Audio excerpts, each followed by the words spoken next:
बांग्ला गीत एल्बम इच्छे नदी को किया गया लॉन्च। मशहूर डॉक्टर परिवार ने किया है एल्बम को तैयार।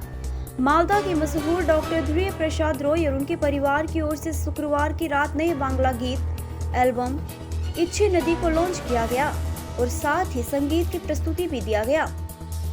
कार्यक्रम मालदा के प्रसिद्ध संगीतकारों और बुद्धिजीवियों के साथ ही नए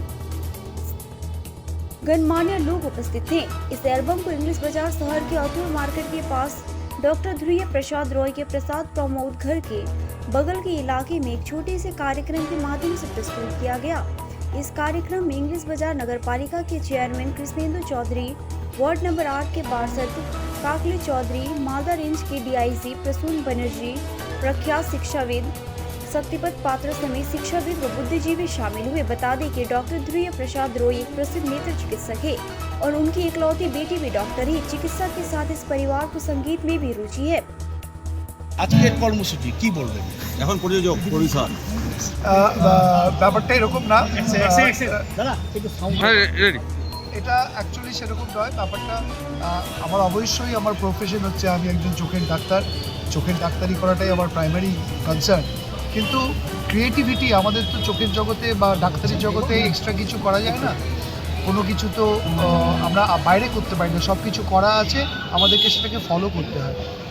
কিন্তু ক্রিয়েটিভিটি বের করার জন্য আমাদের এই রাস্তাটা বেছে নেওয়া, গান বাজনা।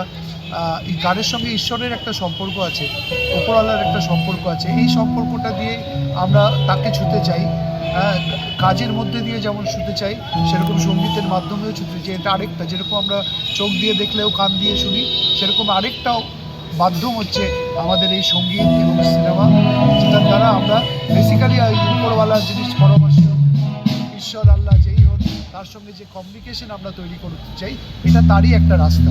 আজকে কি অনুষ্ঠান হলো, কি করলেন? আজকের অনুষ্ঠানটা আমাদের ব্যান্ডের যে দ্বিতীয় প্রযোজনা, এটা হচ্ছে ইচ্ছা নদী। ইচ্ছা নদী দেখলেও আপনারা বুঝবেন যে ওখানে একটা বেসিক্যালি দেখে মনে হয় সিনেমাটা যে একটা ছেলে এবং একটা মেয়ের মধ্যে প্রেম কাহিনী, কিন্তু তার মধ্যে কৃষ্ণটা থাকছে এই কারণেই, মাঝে মাঝে যে কৃষ্ণ আসছে এই আধ্যাত্মিক, যে অ্যাকচুয়ালি আরেকজনকেও সব কিছু চালাচ্ছে। তোমার বিয়ে কার সাথে হবে, তোমার বিধবা বৈধব্য কবে আসবে, আবার কার সঙ্গে দেখা হবে, এই যে আমরা যে সাংসারিক খেলা, যে নাটক, যে যাত্রাপালা আমরা করে চলেছি, প্রত্যেক দিন অ্যাক্টিং করছি, বেসিক্যালি আমরা সবাই মোটামুটি 3টা 6 ইয়ার করেছি। তো সেইখান থেকেই আমাদের এই চিন্তা ভাবনা যে আলটিমেটলি আমাদের যত দুঃখ, আমাদের যত আনন্দ, সবটাই যেন অন্য কারুর একটা বাঁশির সুরের সাথে বাঁধা, সেই ঠিক করে দেয় আমরা কি করব। গত বছর দেখেছিলাম পুজোর সময় আপনার অ্যালবাম প্রকাশ হয়েছিল এবং অনেক প্যান্ডেলেও চলেছিল, এবার দেরি কেন হলো? এবার দেরি হলো কেন কি, এই মাঝখানে আমাদের এই করোনার জন্য আমাদের প্র্যাকটিস এবং ইত্যাদি কিছু বন্ধ ছিল। আবার নতুন করে শুরু করে আমাদের, কিন্তু আমাদের 3টে প্রোডাকশন রেডি, যে 2 গান আজকে আমরা আরও শুনিয়েছি। এরপরেই আসছে হয়রান হয়ে করছি তোমায়, হয়তো ফেব্রুয়ারিতেই বেরোবে। আর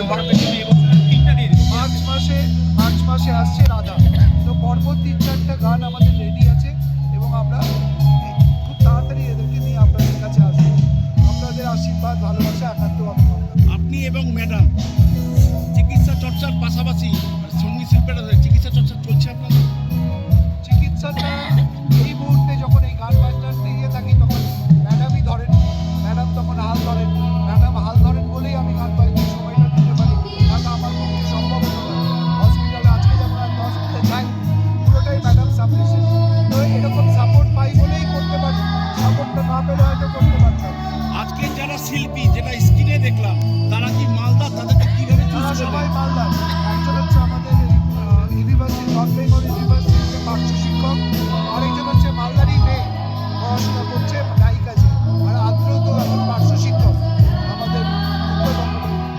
কিভাবে চুজ করলেন তাদেরকে, যে এরা কিভাবে চুজ করলেন তাদেরকে, যে এরা এই মালদাতেই তো জন্ম, মালদাতেই তো বড় হওয়া, কয়েকজনের চেহারা দেখলে পরে মনে হয় এই রোলটাতে ভালো মানাবে। তো সেইখান থেকেই আদ্রকে পাওয়া। ও আগে কখনো করেনি, যদি বা মীনাক্ষী আগেই করেছে, আদ্র কখনো করেনি। তো আদ্রকে আমরাই বাঁচলাম যে না, তোকে এই রোলটা করতে হবে। ও খুব ভালো করেছে, আমার খুব খুশি।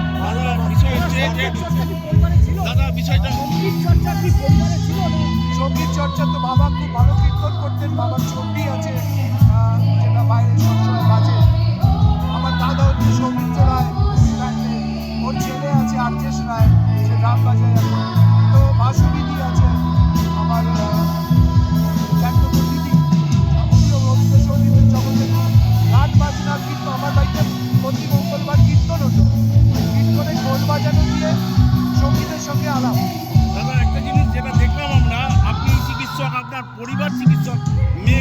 আছে, উনি কি চিকিৎসক হবেন না শিল্পের জগতে আসলে? উনি অলরেডি এমবিবিএস পাস করেছেন আপনাদের আশীর্বাদে 3-4 মাস আগে। এবার পোস্ট গ্রাজুয়েশন করার জন্য জার্মানি কোথা থেকে যাচ্ছে পাস করেছে? এপ্রিল মাস, ও প্রাগ থেকে।